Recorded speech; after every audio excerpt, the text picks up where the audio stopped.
Bienvenue sur notre chaîne. N'oubliez pas de vous abonner pour ne pas manquer les nouvelles vidéos. Bon visionnage. Le soleil couchant projetait de longues ombres sur la ville silencieuse, sa lumière dorée s'étendant paresseusement sur le trottoir fissuré de la rue principale. Une brise chaude portait l'odeur de l'essence et de la poussière, murmurant à travers les routes désertes alors que le monde semblait s'installer dans le confort de la routine. À l'intérieur de l'atelier de réparation automobile Haywood, le rythme régulier d'une clé à cliquet tournant des boulons résonnait doucement, un son aussi familier pour Lucas Haywood que son propre battement de cœur. Il travaillait avec la patience d'un homme qui avait passé des années à perfectionner son métier, ses mouvements précis, la graisse étalée sur son avant-bras alors qu'il plongeait profondément dans le moteur d'une Mustang 69, serrant le dernier boulon avant de soupirer lentement et de reculer. Lucas essuya ses mains sur un chiffon, son regard dérivant vers la grande horloge fixée au mur du fond. 21h17. Elle était encore en retard. Il avait depuis longtemps cessé de vérifier son téléphone, cessé d'envoyer des messages pour demander où elle était. Amber avait sa propre vie et, quelque part en chemin, il avait cessé d'en faire partie. Il y avait toujours des excuses, des dîners avec des amis, des réunions de travail de dernière minute, des courses imprévues, qui la retenaient jusqu'aux petites heures du matin. Il avait voulu la croire au début, mais même les meilleurs mensonges s'effritent avec le temps. La vérité pesait dans ses entrailles comme une vieille blessure, une blessure qui ne guérissait jamais complètement. Il savait, il n'avait simplement pas de preuves. Enfilant sa veste sur son épaule, Lucas éteignit la lumière au-dessus de lui et sortit. La nuit était animée par le bourdonnement lointain des insectes et l'aboiement occasionnel d'un chien errant. L'enseigne au néon d'un dîner clignotait au loin, son éclat rouge se reflétant sur le capot de son camion.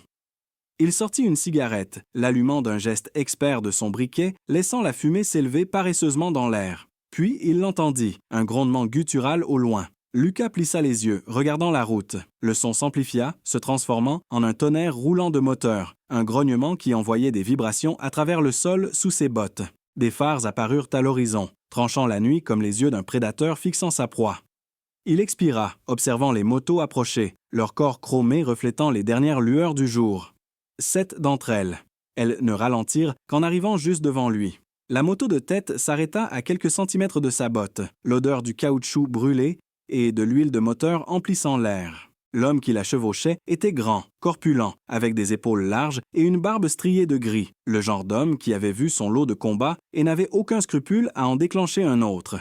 Lucas resta immobile, sa cigarette brûlant entre ses doigts. L'homme coupa le moteur, sa main reposant sur l'accélérateur alors qu'il inclinait la tête, étudiant Lucas avec l'amusement froid d'un loup jouant avec un agneau. Les autres suivirent son exemple, leur moteur s'éteignant un à un jusqu'à ce que le seul son restant soit le bourdonnement lointain d'un lampadaire clignotant au-dessus de leur tête. Pendant un long moment, personne ne parla. Puis le chef esquissa un sourire. « Tu dois être Lucas. » Lucas ne répondit pas. Il tira une autre bouffée de sa cigarette, faisant tomber la cendre sur le trottoir. L'homme rit, un son lent et délibéré, destiné à déstabiliser, à établir sa domination. Il descendit de sa moto et s'avança, ses bottes pesant lourdement contre le sol. « J'ai des nouvelles pour toi, mon pote. » Il plongea la main dans la poche de son gilet, en sortit quelque chose de petit et sombre et le lança aux pieds de Lucas. Lucas n'eut pas besoin de le ramasser pour savoir ce que c'était, une veste en cuir de femme. Sa mâchoire se crispa, ses doigts se recroquevillèrent zinc légèrement, mais il les força à rester détendus. Pas de réaction, pas encore. Le chef sourit plus largement, sentant la tension. « Tu la reconnais ?» demanda-t-il, la voix dégoulinante d'amusement. Lucas le regarda maintenant, ses yeux bleus aussi calmes et stables que jamais. Pas de colère, pas de peur, juste une observation silencieuse. Un autre motard s'avança, tenant un téléphone, son écran fissuré brillant dans la faible lumière. Une photo floue, une silhouette familière, un message implicite mais aussi bruyant qu'un coup de feu. Le chef fit un pas de plus, assez près pour que Lucas puisse sentir l'odeur du whisky dans son haleine. « Ta femme, dit-il lentement, est à nous maintenant. » Les autres motards rirent, un cœur bas de satisfaction arrogante. Lucas roula des épaules, expirant une dernière bouffée de fumée avant de laisser tomber sa cigarette et de l'écraser sous sa botte. Enfin, il parla, sa voix basse, mesurée. « Vous êtes sûr de vouloir finir votre soirée comme ça? » Le rire s'arrêta. Une lueur d'incertitude traversa le groupe. Le sourire du chef vacilla une demi-seconde avant de se transformer en un rictus plus profond. « T'as une envie de mourir, mécano? » Lucas inclina la tête, étirant légèrement son cou avant de retirer calmement sa veste et de la laisser tomber au sol. 7 paires d'yeux suivirent le mouvement. Il fléchit les doigts une fois, l'esquisse d'un sourire flottant au coin de ses lèvres. « Non, dit-il, faisant un pas en avant. Mais vous, oui? » L'air de la nuit était lourd de l'odeur d'huile et de rouille, mêlée à la chaleur sèche qui persistait encore depuis le jour. L'enseigne au néon de l'atelier de réparation Haywood clignotait faiblement, projetant des reflets rouges et bleus faibles sur le trottoir fissuré. La ville s'était installée dans son calme habituel, les seuls sons provenant du bourdonnement lointain d'un camion passant et du clignotement occasionnel d'un lampadaire. Puis vint le grondement, un grondement guttural, comme un tonnerre lointain roulant sur l'autoroute. Lucas Haywood s'arrêta à la porte de son atelier, essuyant ses mains sur un chiffon taché de graisse. Ses yeux perçants se levèrent vers l'horizon, vers l'étendue vide de la route menant à la ville. Le son s'amplifia, plus proche, la vibration atteignant sa poitrine avant même qu'il ne les voie. Des phares surgirent dans l'obscurité, un par un, émergeant des ombres, se déplaçant en formation comme une meute de prédateurs. 7 motos, leurs crocs chromés scintillant dans la faible lumière des lampadaires, chacune distincte, personnalisée, marquée par des cicatrices, mais unie dans la menace. Lucas sentit son pouls ralentir, stable. Il avait déjà vu des scènes comme celle-ci, pas ici, pas dans cette vie, mais dans une autre, où le danger portait un uniforme et n'était jamais aussi évident. Les motos s'arrêtèrent en une ligne décalée, leurs moteurs grondant encore comme des bêtes en cage. Les hommes à leur sommet restèrent immobiles un instant, laissant leur arrivée s'imprégner, laissant le poids de leur présence s'installer sur la rue silencieuse. Puis, avec des mouvements lents et délibérés, ils descendirent. Ce n'étaient pas juste des hommes, c'étaient des monolithes, des figures imposantes en cuir craquelé et denim usé, leurs bras épais d'encre, leurs visages taillés par des années de brutalité. Ils se déplaçaient avec la confiance de ceux qui savent que personne n'ose les défier. Lucas expira lentement. Il les reconnut maintenant. Les Black Jackals, un nom prononcé à voix basse dans les relais routiers, et les bars miteux, un nom lié à des mâchoires brisées et des regrets enterrés. Ce n'était pas le plus grand gang du pays, loin de là, mais ils avaient une réputation pour prendre ce qu'ils voulaient et laisser des ruines dans leur sillage. Le chef, un homme avec une barbe poivre et sel et des yeux froids et vigilants, s'avança. Une lourde chaîne en argent pendait autour de son cou, captant l'éclat du lampadaire. Il s'arrêta à quelques pas de Lucas et inclina légèrement la tête, un sourire tirant sur le coin de sa lèvre cicatrisée. « Bonsoir, mécano », dit-il, sa voix lente, mesurée, comme s'il savourait chaque syllabe. Lucas ne répondit pas. Un autre homme s'avança à ses côtés, plus jeune mais tout aussi dangereux, faisant tourner un porte-clés autour de son doigt. La faible lumière capta quelque chose de métallique dans sa main, quelque chose de petit et familier, une veste en cuir de femme. Il la lança en avant, la laissant s'effondrer au pied de Lucas. Lucas ne bougea pas. Le sourire du chef s'élargit. « Tu la reconnais » Lucas la reconnut. C'était sa veste. L'odeur de son parfum s'accrochait encore au tissu, faible mais indéniable. Sa mâchoire se crispa. « Tu sais, » continua le chef, s'approchant, « ta femme a bon goût et un esprit vraiment ouvert. » Les autres rirent, un rire bas, complice. On lui a fait passer un sacré bon moment. Les doigts de Lucas frémirent. La nuit autour de lui sembla se figer, le monde se réduisant à l'espace entre lui et l'homme devant lui. L'air était épais d'essence et de tension, le silence vibrant d'une violence implicite. Puis Lucas parla, sa voix calme, mortellement posée. « Vous devriez partir. » Le chef cligna des yeux, feignant la surprise. Il jeta un coup d'œil par-dessus son épaule aux 6 hommes derrière lui, tous souriants, attendant. « Vous entendez ça, les gars? Il veut qu'on parte. » Le rire fut bas, rauque, une meute de loups encerclant leur proie. Lucas laissa le moment s'étirer, les laissa en profiter, les laissa croire pendant quelques secondes encore qu'il contrôlait la situation. Puis, il fit un pas en avant. Un pas. Ce n'était rien, un simple déplacement de poids, un souffle de mouvement, mais quelque chose dans ce geste changea tout. Le rire s'évanouit, le sourire du chef vacilla légèrement. Lucas pouvait le voir maintenant, cette lueur de doute, cet instinct implicite enfoui sous des couches d'arrogance. Cette partie subtile et primale de son cerveau murmurait maintenant quelque chose d'urgent. Danger. Lucas leva la main et, avec une aisance exercée, retira sa veste. Elle tomba au sol en un tas. Le regard du chef se posa sur les bras de Lucas, musclés, marqués de cicatrices fanées qui racontèrent des histoires que seuls ceux qui avaient traversé la guerre pouvaient comprendre. Le sourire du chef disparut. Lucas roula des épaules une fois, les relâchant. Puis il expira, et la tempête commença. L'air était épais de l'odeur âcre de l'essence et de la sueur. Les néons de l'atelier automobile à proximité projetaient de longues ombres sur le trottoir fissuré, clignotant légèrement comme s'ils sentaient eux aussi ce qui allait se dérouler. Les 7 motards se tenaient en un demi-cercle lâche, leurs bottes lourdes raclant le sol, leurs vestes en cuir craquant à chaque mouvement lent. Lucas Haywood expira, lent et régulier. Il n'avait pas peur. La peur était pour les hommes qui avaient quelque chose à perdre. Ils n'avaient rien, plus maintenant. La seule chose qui comptait désormais était de s'assurer que ces hommes comprennent la gravité de leur erreur. Avec un calme délibéré, il leva la main, détacha son manteau et le laissa glisser de ses épaules. Le tissu toucha à peine le sol dans un silence. Une vague d'inquiétude traversa le groupe. L'un d'eux, un homme énorme avec une barbe broussailleuse et des bras de la taille de troncs d'arbre, s'avança en premier. Son surnom, Lucas s'en souvenait vaguement, était Tank, approprié. Tank fit craquer ses articulations, ses lèvres se retroussant en un sourire narquois. « T'es sûr de toi, Mécano » ricana-t-il. « 7 contre 1, ça va être une nuit courte pour toi. » Lucas ne répondit pas. Il inclina légèrement la tête, un défi silencieux. Tank mordit à l'hameçon. L'homme massif se précipita, son poing droit armé dans un élan maladroit et trop confiant. Lucas esquiva au dernier moment, son mouvement rapide et sans effort. Le coup siffla dans l'air, ne rencontrant que du vide. Avant que Tank ne puisse réagir, Lucas pivota sur son talon et enfonça son coude avec force dans la tempe du motard. L'impact fut sec, écœurant. La tête de Tank bascula sur le côté, son corps suivant une seconde plus tard, alors qu'il s'effondrait au sol comme un arbre abattu. Pour la première fois ce soir-là, le rire s'arrêta. Lucas recula d'un pas, scrutant les autres.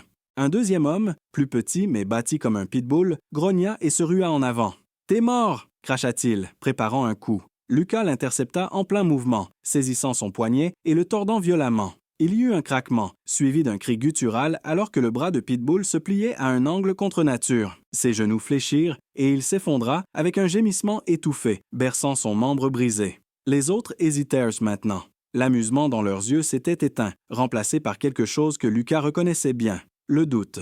3 secondes, 2 à terre, 5 restants. Les 2 suivants bougèrent ensemble, une attaque coordonnée, intelligent. L'un visa bas, essayant de le plaquer, tandis que l'autre balançait une chaîne en métal visant la tête de Lucas. Lucas prit sa décision en une fraction de seconde. Le motard, avec la chaîne, Spider, à en juger par les tatouages filiformes sur ses bras, était la plus grande menace. Il se baissa sous l'arc sifflant de la chaîne, comblant la distance avant que Spider ne puisse frapper à nouveau. Lucas saisit son poignet, le tordant sur le côté et enfonçant son genou dans les côtes du motard. La chaîne tomba de la main de Spider, s'écrasant au sol. Le deuxième motard, Diesel, était déjà sur lui, s'écrasant contre le flanc de Lucas dans une tentative désespérée de le faire tomber. Lucas absorba le choc, laissant l'élan les entraîner tous les deux en arrière. Au dernier moment, il se tordit, projetant Diesel par-dessus sa hanche. Le motard heurta le trottoir durement, l'air quittant ses poumons dans un sifflement douloureux. Un éclat métallique attira l'œil de Lucas. Spider s'était relevé, se précipitant pour récupérer sa chaîne tombée. Lucas fut plus rapide. Il écrasa le pied sur la main du motard, arrachant un cri, puis, sans hésiter, il se baissa et enroula la chaîne autour de la gorge de Spider. Pas assez fort pour tuer, juste assez pour faire passer un message. « Abandonne !» murmura Lucas à son oreille. Spider halta, griffant les maillons métalliques, puis hocha frénétiquement la tête. Lucas le lâcha, regardant le motard s'effondrer, toussant et vomissant. 4 à terre, 3 restants. Le trio restant hésita, changeant de position avec incertitude. Le combat leur appartenait 1 minute auparavant. Maintenant, la donne avait changé, et ils le savaient. Lucas roula des épaules, le sang vibrant dans ses veines. « Qui est le suivant » demanda-t-il. Ils ne répondirent pas. Puis, comme si un accord tacite passait entre eux, ils reculèrent. L'un d'eux attrapa Diesel, qui gémissait, le remettant sur pied. Lucas les laissa battre en retraite pour l'instant. L'air de la nuit était chargé de tension. Les néons clignotèrent une fois de plus, projetant l'ombre de Lucas sur le trottoir. Il resta immobile, respirant régulièrement alors que les motards disparaissaient dans l'obscurité. Il savait que ce n'était pas fini, mais il n'était pas inquiet. Quand ils reviendraient, s'ils osaient, ils seraient prêts. Kevin Slater s'accroupit sur l'asphalte, respirant difficilement. Son gang, autrefois dominant face aux mécaniciens solitaires, gisait maintenant éparpillé autour de lui, gémissant de douleur ou inconscient. Les rires, les moqueries, tout avait disparu. Un silence s'installa sur la rue comme un brouillard épais, seulement brisé par le crépitement d'un lampadaire clignotant et le bourdonnement lointain des voitures passant sur l'autoroute. Lucas Haywood ne bougea pas. Sa posture était immobile, mais pas détendue, comme un ressort prêt à se détendre pour le prochain mouvement inévitable.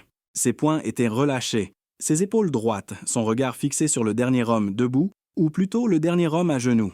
Kevin essuya un filet de sang au coin de sa bouche, ses doigts tremblant légèrement.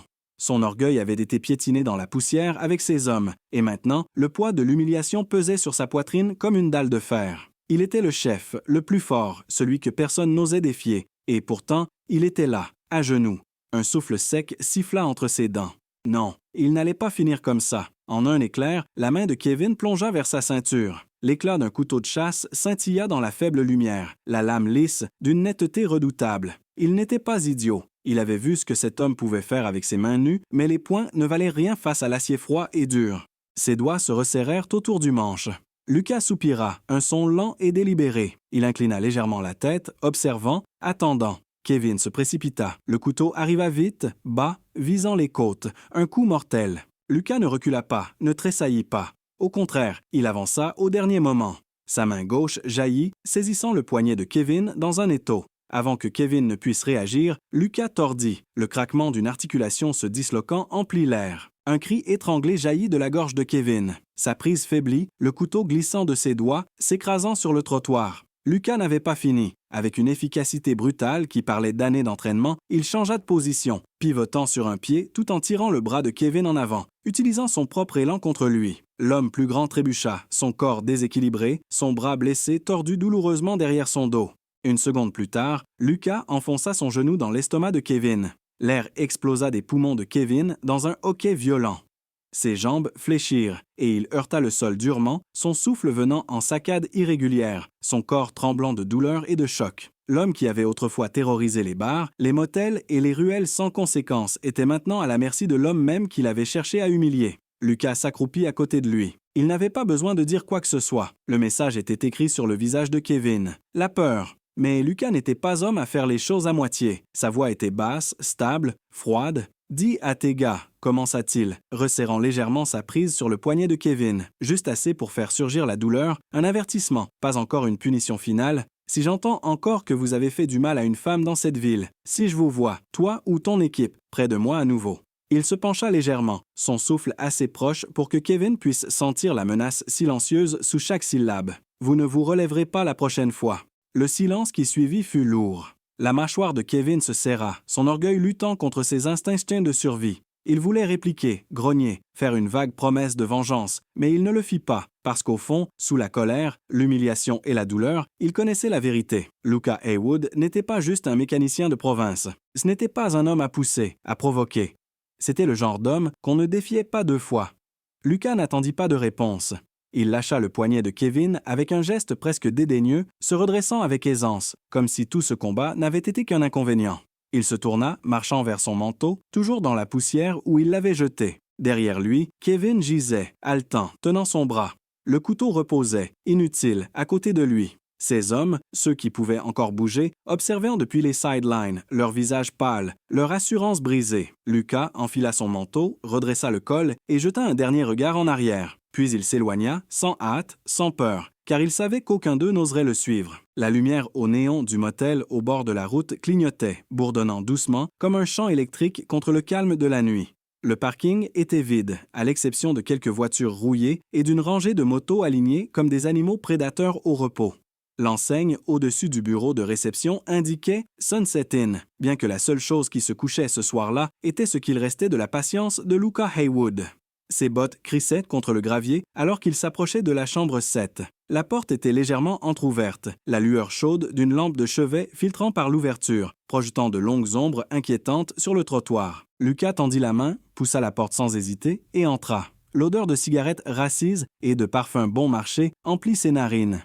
Elle était là. Amber était assise sur le lit, une jambe nonchalamment drapée sur l'autre, une cigarette pendant entre ses doigts. Elle ne tressaillit pas à sa présence, ne sursauta pas, ne se précipita pas pour se couvrir. Au contraire, elle exhala un mince filet de fumée et inclina la tête, l'étudiant comme s'il était une gêne mineure. « Eh bien, » dit-elle, tapant la cendre dans une bouteille de bière à moitié vide sur la table de nuit, « tu es vraiment venu. » Lucas resta immobile, la porte se refermant derrière lui avec un clic. Ses articulations étaient encore douloureuses de tout à l'heure, ses muscles endoloris par le combat. L'adrénaline s'était dissipée maintenant, ne laissant qu'un poids froid de clarté à sa place. Il n'avait pas besoin de lui demander ce qui s'était passé ici. Les draps froissés, la veste en cuir jetée négligemment sur une chaise, la légère odeur de whisky et de sueur. Tout était explicite. « Tu as aimé le spectacle ?» continua-t-elle, ses lèvres se retroussant en quelque chose entre un sourire narquois et un rictus. « Ils ont dit que tu viendrais en courant. » Lucas ne répondit pas. Son silence n'était pas de ceux, maladroits, qui cherchent une échappatoire.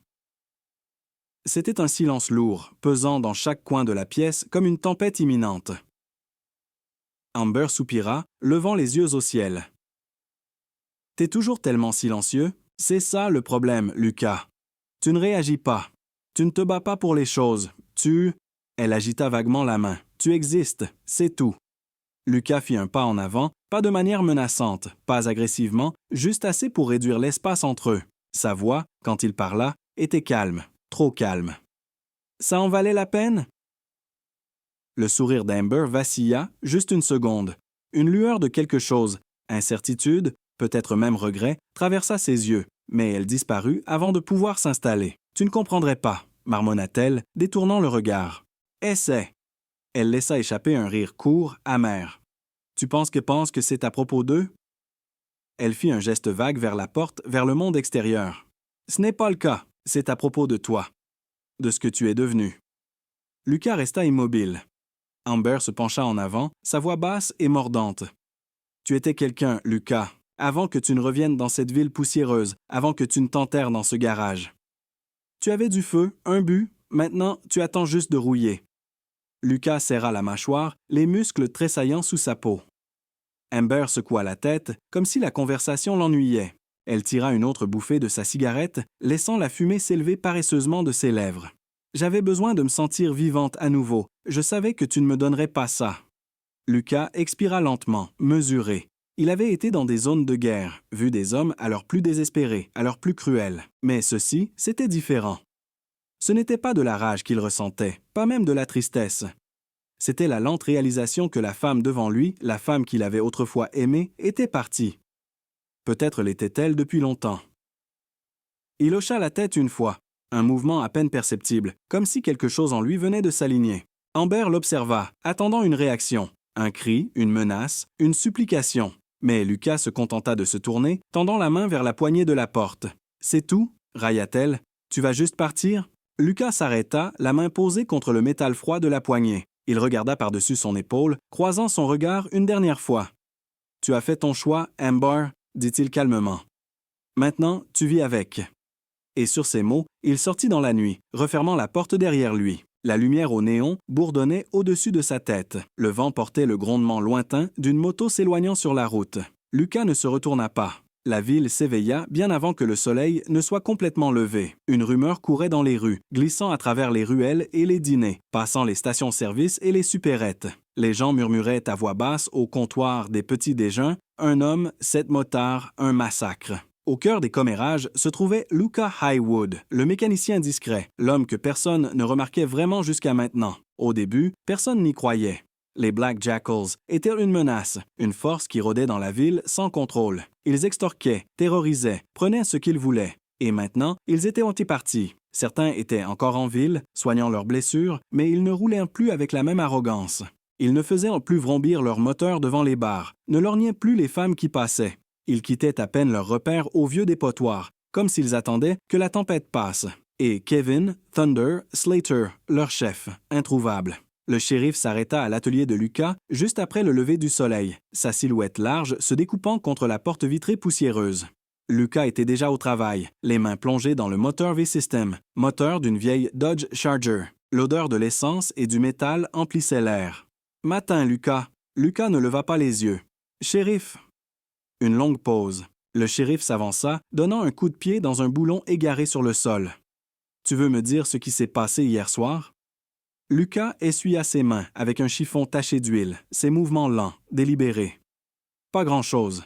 J'ai discuté avec de vieux amis. » Le shérif expira par le nez. Il n'était pas idiot. Il avait vu les bleus, les mâchoires enflées, le silence des motards habituellement arrogants lorsqu'il les avait croisés ce matin. « Tu aurais pu m'appeler. » Lucas croisa enfin son regard. « Tu les aurais arrêtés? » Le shérif ne dit rien. Ils connaissaient tous les deux la réponse. Un autre silence s'étira entre eux avant que le shérif ne soupire, frottant une main sur sa barbe grisonnante. « Ils ne reviendront pas. Pas après ce que tu as fait. »« Bien, » dit simplement Lucas, retournant à son travail. Le shérif l'observa un moment de plus, puis hocha la tête pour lui-même. « Prends soin de toi, Lucas. » Et sur ces mots, il sortit, laissant le mécanicien seul avec le bourdonnement du moteur. Pendant ce temps, de l'autre côté de la ville, Amber et Wood se tenaient devant un motel bon marché, fixant le petit tas de bagages sur le trottoir.